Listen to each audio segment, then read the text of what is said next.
El, el comentario que nos piden hacer se refiere a un reporte que sale en un periódico llamado El Faro. El título dice: todos en la Dirección Nacional de Inteligencia sabíamos quién había matado a los jesuitas. En estos tiempos que está por las cuales pasa la República de El Salvador, toda la información que pudiera llevar a una solución, ¿no? a todo ese pasado que para algunos todavía permanece inexplicable. Lecturas como estas son bastante interesantes, y aquí tenemos este reporte que viene de este periódico, que dice que casi 3 décadas después de que soldados del batallón Atlacat asesinaron a los jesuitas en la UCA, Universidad Católica, es la Universidad Católica de El Salvador, la Fuerza Armada salvadoreña sigue negando un encubrimiento institucional del crimen, dice el periódico. Menciona también que el abogado Luis Parada, que es exoficial de la Dirección Nacional de Inteligencia, o sea la DNI, da en una entrevista más luz sobre el asesinato y el encubrimiento. Más de un centenar de militares salvadoreños y agentes de inteligencia estadounidenses supieron la mañana misma de la masacre quién la había ejecutado, y callaron durante meses mientras la institución oficialmente responsabilizaba al FMLN, comenta el periódico El Faro. Fíjate que Luis Parada era un teniente, como lo hemos informado, y es un personaje que sí tiene bastante información. Ahora bien, me expresaba vos algún interés por informaciones que salen acá y que consideramos nosotros que ya se habían hablado antes, ¿no? Y de hecho, pues la mayoría de la gente en El Salvador que le dio seguimiento a todo esto no encontraría quizás nada nuevo aquí, más sin embargo estamos dándole un reporte a este artículo. El periódico dice que el escritor conoció a Luis Roberto Parada en abril, aparentemente del año 2016, en una conferencia allá en Nueva York, a la que llegó, dice, vestido con un elegante traje congruente con su trabajo, en un prestigioso despacho internacional de abogados. Era imposible adivinar, dice, por su apariencia, que fue hasta hace un par de décadas un militar salvadoreño que se graduó de la West Point en Estados Unidos, que pasó por el campo de batalla en la Guerra Civil de los 80 y que recaló en la DNI, donde se encontraba el día del asesinato de los jesuitas. El periódico dice que en Nueva York, el abril pasado, Parada compartió panel con el expresidente Armando Calderón Sol, con el ex comandante guerrillero Facundo Guardado y con el general estadounidense Mark Hamilton, ex agregado militar de la Embajada de Estados Unidos en El Salvador. Informa también el periódico, mira, que los panelistas abordaron el caso jesuita y las pretensiones de un juez de la Audiencia Nacional de España de someter a juicio a 19 militares salvadoreños acusados de participar en el crimen. Después de que el expresidente Calderón Sol, que fue presidente del partido Alianza Republicana Nacionalista, que es el partido que hoy está en la oposición en El Salvador y que fue el partido político que estuvo en el gobierno desde 1989 hasta por ahí más o menos por el 2009. Él dice que después de que este señor Calderón Sol calificara de atropello a la soberanía los intentos del juez español, Parada habló con firmeza y dijo: la Fuerza Armada aún en una guerra debe amparar sus acciones en la ley. Quienes hicieron ese crimen le hicieron un grave daño al país y es necesario un esclarecimiento. Hasta ahora nadie se ha hecho cargo ni ha aceptado su responsabilidad. Insiste el periódico que un cuarto de siglo después de la masacre y del fin de la guerra es más fácil decir estas cosas en público, sobre todo si no se está de alta en el ejército y se vive en Washington, D.C., pero no era la primera vez que el capitán Parada las decía.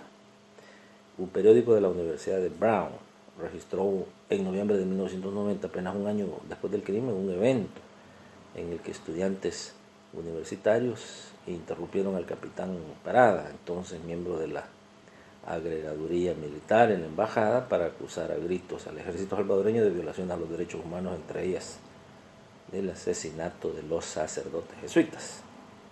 El militar salvadoreño como tomó el micrófono y les respondió: nadie en el ejército salvadoreño se siente orgulloso de ello, no solo lo lamentamos, sino que creemos que fue incorrecto y que las personas que asesinaron a los sacerdotes jesuitas deberán ser llevadas a juicio.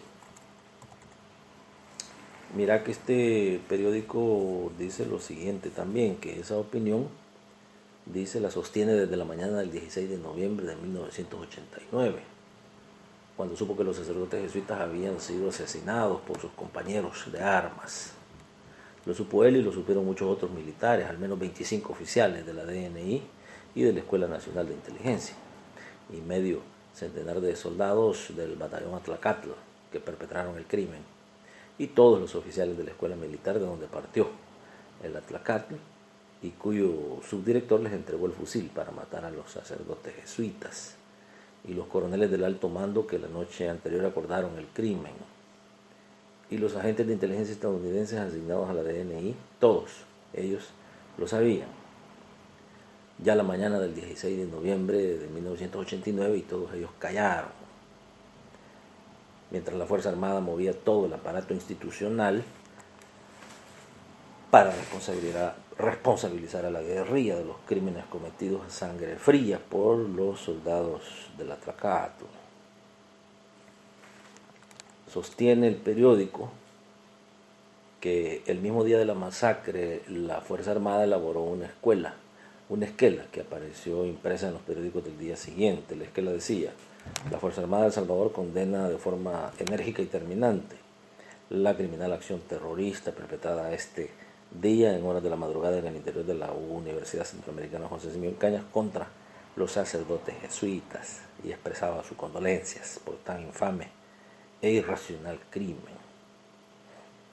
El 19 de noviembre el ministro de Defensa, general Humberto Larios Guerra, así como el fiscal general Mauricio Colorado, declararon a medios de comunicación que el FMLN era responsable de la masacre.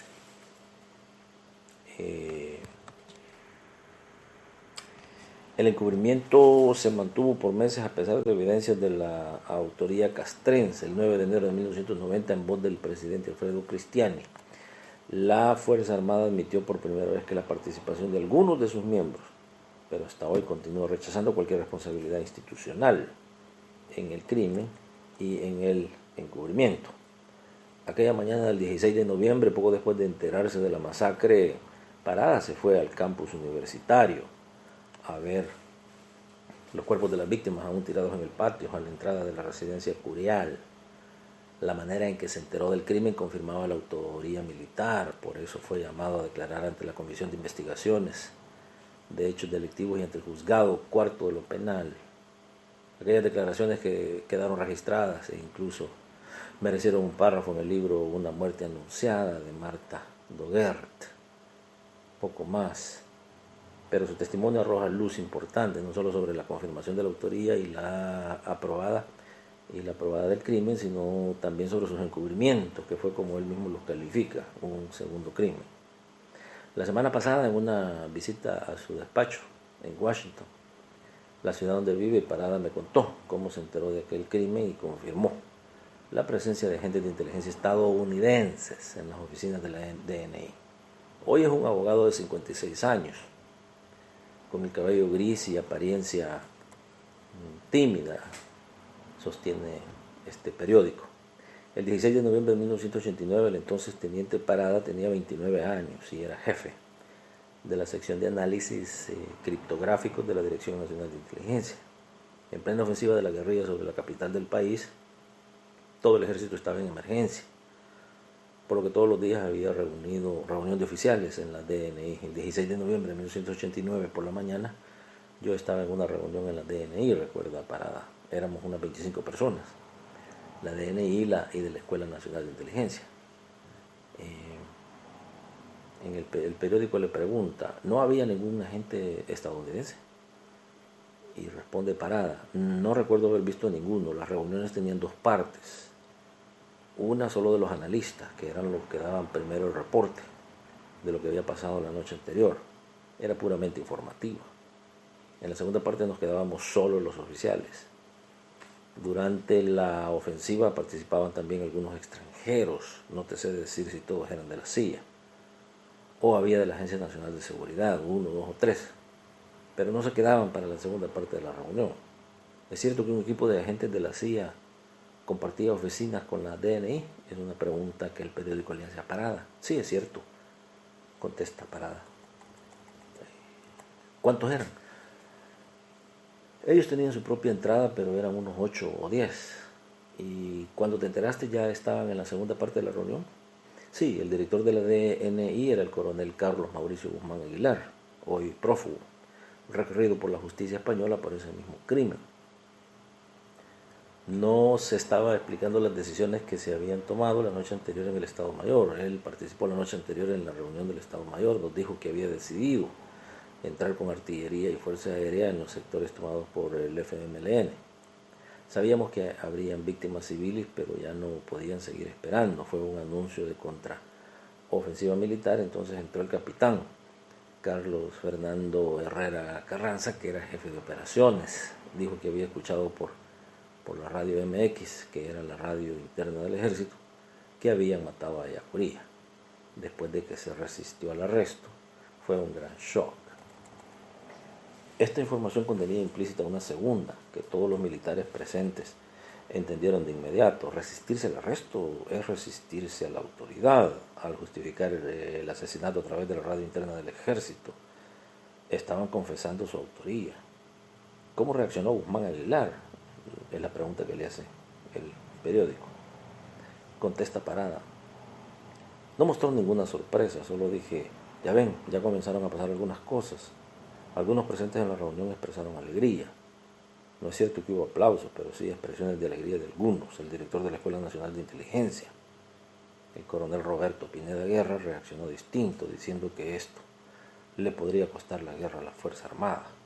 No recuerdo exactamente qué respondió Guzmán Aguilar. Roberto Pineda Guerra es un militar graduado en la Escuela de las Américas, al que servicios de inteligencia estadounidenses vincularon a finales de 1992 con una conspiración para derrocar al presidente Alfredo Cristiani. Pineda Guerra, quien fue también director de la Policía de Hacienda, fue detenido en San Salvador en septiembre del año pasado por tenencia ilegal de armas. Pineda Guerra continúa en prisión. Poco tiempo después, Herrera Carranza regresó y dijo que al parecer los muertos eran 8 curas de la UCA. Ahí pensé que algo distinto había pasado, que no había sido por resistirse a un arresto. Ahí mismo se desvaneció esa reunión, recuerda Parada. Pocos días antes que dio la situación de emergencia, el ejército había instalado en la escuela militar un comando de seguridad del complejo militar. Para ello habían solicitado a la DNI 5 radios de sistema interno de inteligencia, los conocidos como MX. Las investigaciones posteriores no pudieron determinar la información original sobre el asesinato de los sacerdotes. Salió de algunas de las radios o del Estado Mayor. En 1991 declaraste que 2 días antes del asesinato habías informado sobre la presencia de guerrilleros en la UCA. Yo trabajaba en la DNI, me saltaba un muro de la zona marginal y allí estaba en el parque de mi colonia, la Palermo. Me iba a pie. Iba a cenar con mi esposa esa tarde del 13 de noviembre cuando me encontré a mi vecina, la esposa del coronel Fermín Águila. Ella me contó que una amiga suya había visto a guerrilleros saltándose a la UCA. Regresé a la DNI y les informé. También les avisé por el teléfono militar de campaña al Estado Mayor. Lo creí pertinente porque la UCA estaba muy cerca del Estado Mayor, estábamos en plena ofensiva. Y después esa misma noche hubo un cateo en la UCA. ¿Crees que fue por lo que informaste.